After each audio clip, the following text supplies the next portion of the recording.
Paper Sean presents notes sparked from the smartest kid in class, double checked by an award-winning teacher. Everything you need to ace math in one big fat notebook from the brains behind Brain Quest, the people who wrote this card series. A very great way to just challenge your brain and still learn something at the same time. And on a very, very hot summer day, also a way to be able to cool yourself. Cool yourself.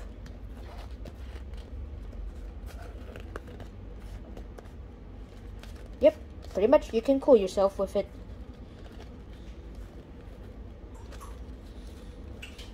And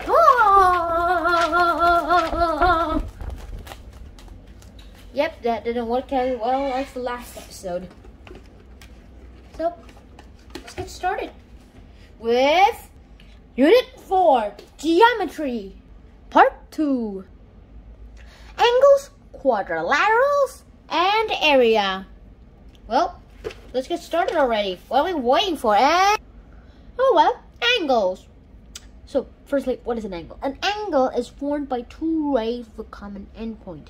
We use the degree sign to measure the size of an angle. Also, here they are. First, let's draw an angle. This is the vertex. These two rays are called the arms. And this little arc in here is called the angle.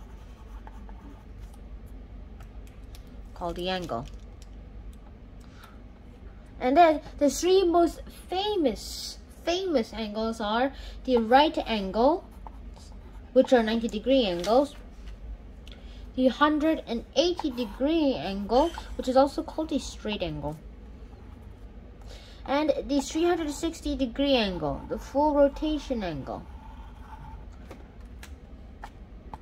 Let me redraw that.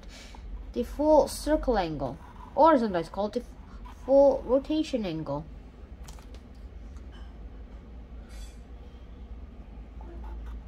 Full rotation angle.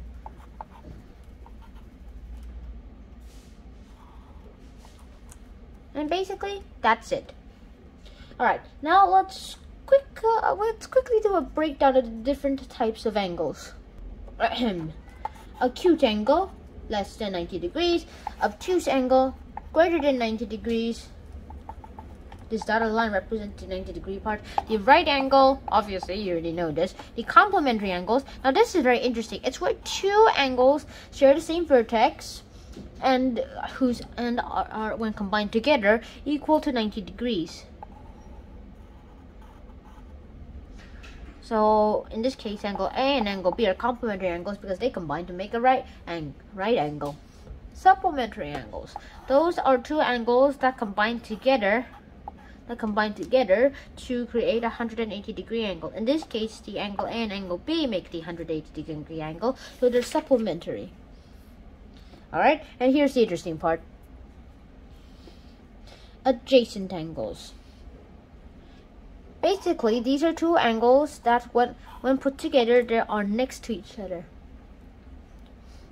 Vertical angles. Now, this is where two lines intersect and they create four angles. Angle A is equal to angle B. Angle C is equal to angle D. Alright, that's vertical angles. But basically, they're equal. And then congruent angles. Angles that are related because they have the same measure are the angles that are related because they have the same measure.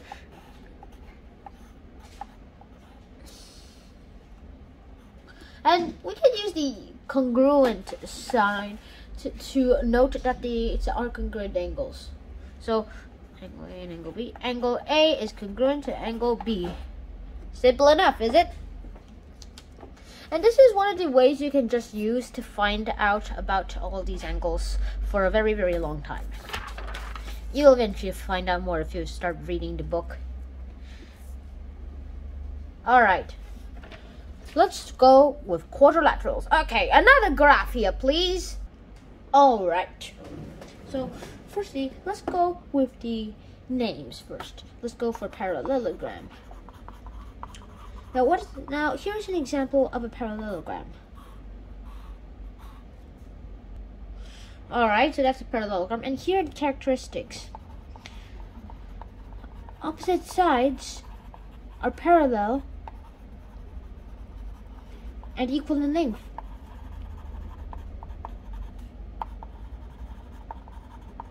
They're both parallel and equal in length. Alright, next up is a rectangle.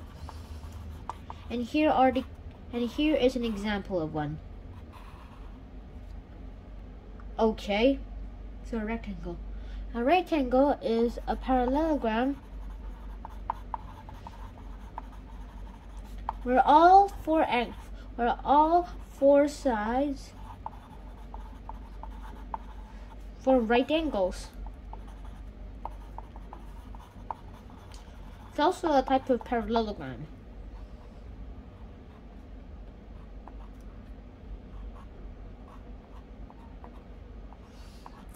Alright, next up is the rhombus. Now, a rhombus. Here's an example of a rhombus.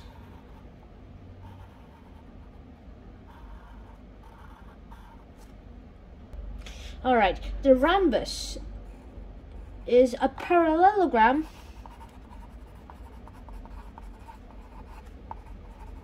where all the sides are equal in length. Meaning this. Alright, next up, a square. And here is an example of a square. Okay. It is a parallelogram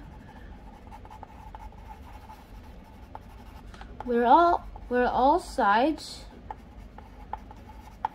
are equal in length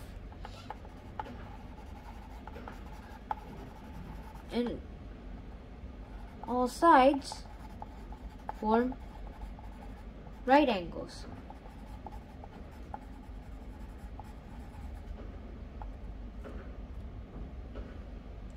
Meaning this. It's like a bit of a mix-up between a rectangle and a rhombus. Think of it like that. Right? Finally, it's a trapezoid. And here's an example.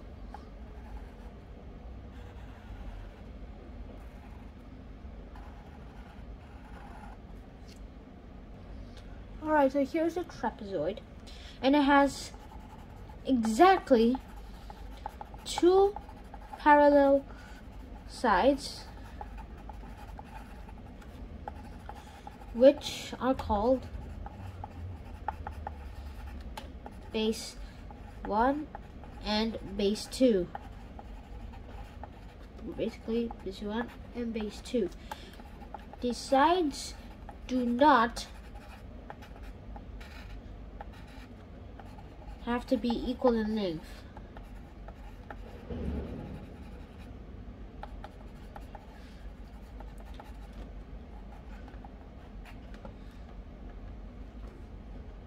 Alright, so the perimeter is basically just the distance all around the shape. So we won't be talking much about that. Just add all the lengths of the sides, and then you just get the perimeter. Easy peasy lemon squeezy. And also, in order to calculate the areas of all of these, you have to know each one of them separately. For the area of a parallelogram, it's basically base times height. There's also a parallelogram, base times height. This is a parallelogram, base times height. This is also a parallelogram, so it's technically base times height, or it could be base squared. Base and height. Base times height. Base times height. Alright. So that's over. Now what? Let's do a trapezoid, shall we? For the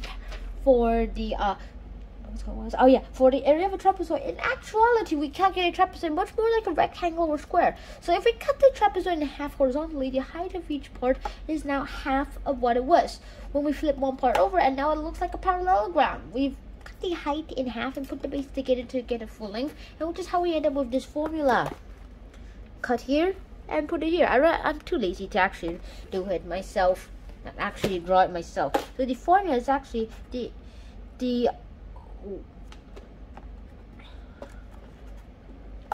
1/2 of the height times the base 1 plus base 2. This is the formula. Cut it there and put it here, and then if this is the height, 1/2 of it is like basically this times this. Now that it looks like a parallelogram, we can just do it like a parallelogram, except basically like that. 1/2 of the height times base 1 and the base 2. And well, you can also use this to find areas of irregular shapes. Let me give you an example.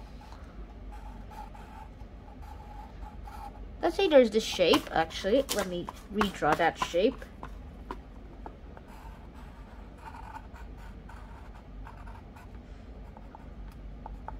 Then basically, the area will be equal to this. Would be equal to this. Or it could also be equal to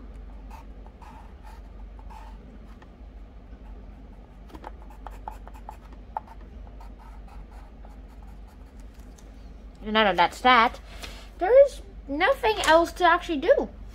You can always use these ways to actually find the areas of all of the parallelograms and also all of the quadrilaterals, and also ways to just find out the areas of irregular shapes themselves.